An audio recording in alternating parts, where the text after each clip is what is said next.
Hi, I'm Nicholas Penabona. I'm from the band Bedtime Magic. You're watching the Lowell Train, and today we have Easter Bloodhounds with us. Hello. Hi. So, tell me what your names are and what you do in the band. My name's John Christopher. I play guitar and I yell. Okay. Drums. I play the drums. John Summers. I play the drums. Make a lot of noise. Arnie Victorine, play bass.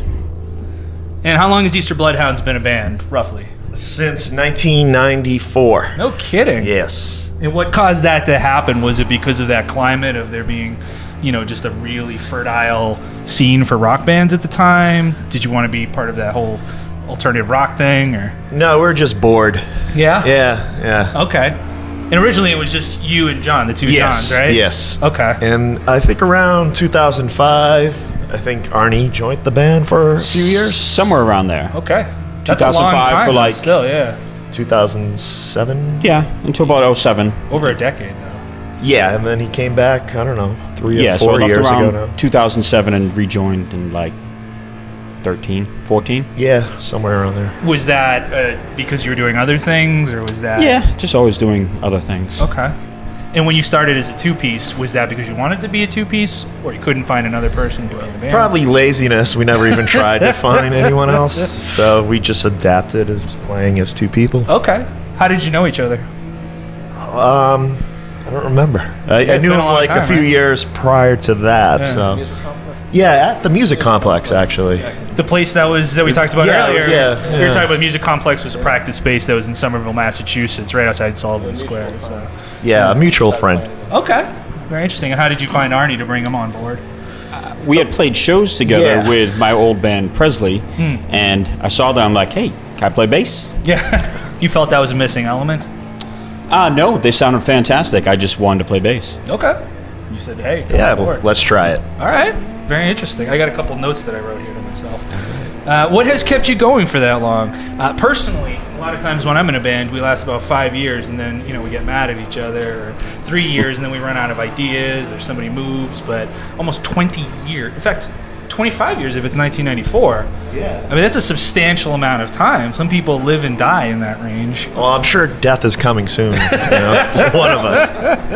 At this point, what was the question again? Well, what keeps you going for that long? What keeps you in the game? I mean, there's no, for those people that may be watching that aren't a musician themselves or have never been a musician, there's no money in this. That's just the myth that we perpetuate to seem cool. So really, it has to be something that you love to do or something that you feel passion for. Yeah, I mean, playing loud through amps and screaming your head off is therapy. So it's a great thing to do. Yeah. So I don't see a reason to break up the band to start another one because I'll just have to do that. So Yeah. stick with this band. It's difficult to have that periods of like bleak downtime. Yeah. You're just not doing it. What else are you gonna do on a Monday night? Yeah. If you don't like wrestling, there's not a lot of options. How do you want people to see you guys as a band? As a noise band, a metal band, a punk band, just people making music?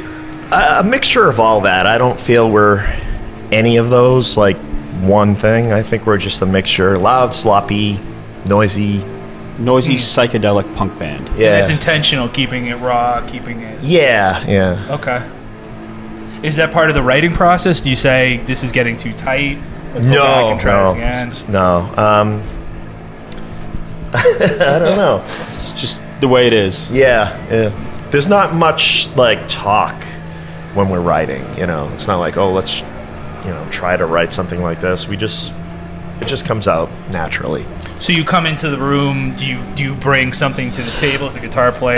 Yeah, a lot of the times I'll come in with a riff or two and maybe some lyrics, and then we just sort of make it work. Yeah. Do you feel that... So Arnie's been in the band for 15 years. I mean, that's not, we talked about that's not really fooling around. But do you feel that when the writing happens at times, you say, okay, well, John, you do this, John, you do that, and then Arnie, you just kind of work your way around what they're both doing? Or does it feel like it's, you know what I mean? Like, if you were to, do you feel like you get enough time to take lead, or do you feel like you don't really need to? There's never It's really their any show. suggestions for anyone to do anything. Right. Once in a while, at most, is like a drum beat you might hear, like, hey, maybe try a thing like that. But Sure. otherwise, they kind of do what they do, and I just kind of... Do what you do. You don't feel the need to pocket or anything like that. No. Stand back. Okay. Nope.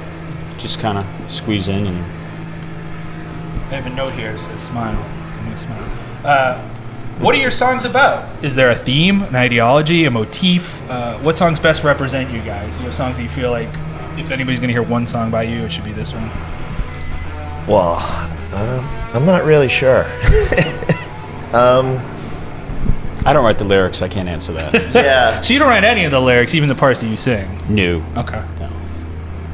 I mean, I don't give it that much thought, really, as, you know, I can't say there's one song that represents us. We like to sing about dark things, I guess. Noticed. Like, you have that song Going Down that's on the split that we're doing with each other. And then that seems to be about getting buried in the ground. Yeah, you know. On Fire, which is about being on fire. Yeah. Now you're not. No, we're not. And then the third song, so you have 3 songs on that record. And then the third song is about hanging yourself. Yeah. So, Positive. yeah, all of that is very It's depressing. an empowering song, though, because he has to go and buy supplies. That's and true. hang himself. You do it yourself. You got to do it yourself, you know? Yeah. So you had said that music is a form of therapy. Is it in the lyric writing and then in the song structures and whatnot? Well, I guess a lot of it, like, to me, I guess I have a dark sense of humor. So, like, to me, a song like Do It Yourself is kind of funny. That makes sense. On Fire is, too. Yeah. I used to be on fire. Now I'm not. Now I'm fried. Oh, now I'm fried. Is that what it is? Yeah. I always thought it was now I'm not. I was like, that makes sense. Yeah. How would you be singing if you're on fire? You're right. Yeah. But now I'm fried. Do you feel there's obviously spaciness? Arnie, you have like a flanger on there. I know that John, you have a bunch of stuff that on your pedal board that makes mostly sound. I mean, just really modulation type stuff. And then John Summers, I know that back there you have a gong. Is that all to create atmosphere? Do you want to be psychedelic? Or? Yeah, I like noises, you know, living near the airport, growing up near the airport, always hearing these sounds. I love flangers. Yeah. I want all that. Okay. All of that. Yeah, you both have wah pedals. That's a wah, right? Yeah. Yep. So. And wah is that fuzz. what? A wah fuzz. A wah fuzz, even better. Yeah. So that's something you go for. You start writing the song, and you're just like, you know. Yeah. We can swear, right? Just go. I'm gonna do this. Yeah. Okay. Yeah. They can add some bleeps. It'll sound nice. Yeah, bleep it up. You guys have some interesting gear. Would you like to talk about any? I know you have some custom stuff, so that's always fun to talk about. I feel like you get your money's worth. Well, sure. I mean, the cabs were built by a friend of mine, Neil Johnson, a decade ago at this point. And like a Hillbish amplifier I use for one channel, and then I use, you know, the B channel is always changing. Currently, right now, it's a Moss Valve power amp and a Sansamp DI for the preamp section. Is that hard to find, that DI? Nope. Oh, okay, so you can just buy that on eBay anytime. But those cabinets are you. Yeah, you can't buy those. He was building them in the general shape of the old Marshall bass cabs, and I just had him tweak out the porting to my specs and the speakers that I wanted to use. Each cab is 800 watts. Actually, the 215 is 850, the 412 is 800. That's pretty nice. And then, John, I don't know if you want me to direct a question at you. Yeah, that's fine. Yeah, that's fine. Yeah. Everybody's going to ask. In fact, people ask me as if I would somehow know, even though I'm not in the band. Talk about the gong.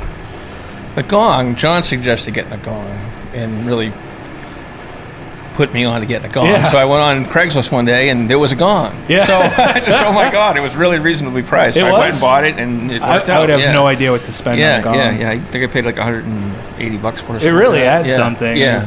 Yes, it's neat. It was a really neat addition to the drums. I enjoy it.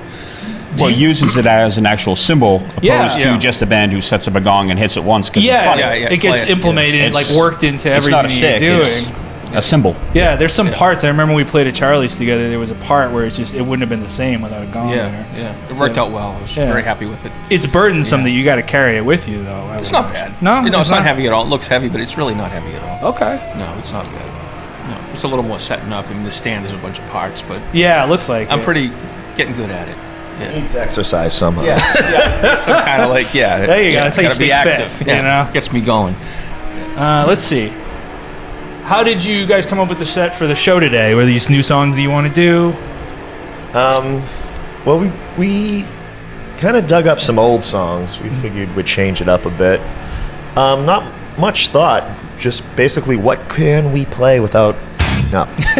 Try to make this set a little bit longer. Keep the bar really high. So Yeah. it's our regular set plus a couple of new additions, and then we're doing 3 old songs from that CD we were talking about earlier. What are the from old songs that 2004. you're doing? Actually, none of those songs are on there. Oh, one is. Oh, Right? yeah, I guess. No, two. Two are, yeah. Okay. We're going to do Pig and Angels and Devils. Yeah, Pig's on there.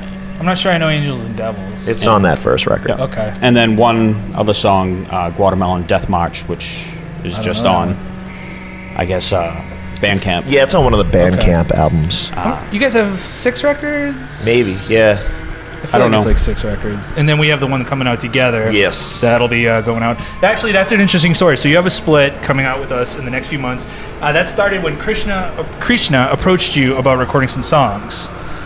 Did he just want to record it for the sake of having a recording done? He just wanted to have fun?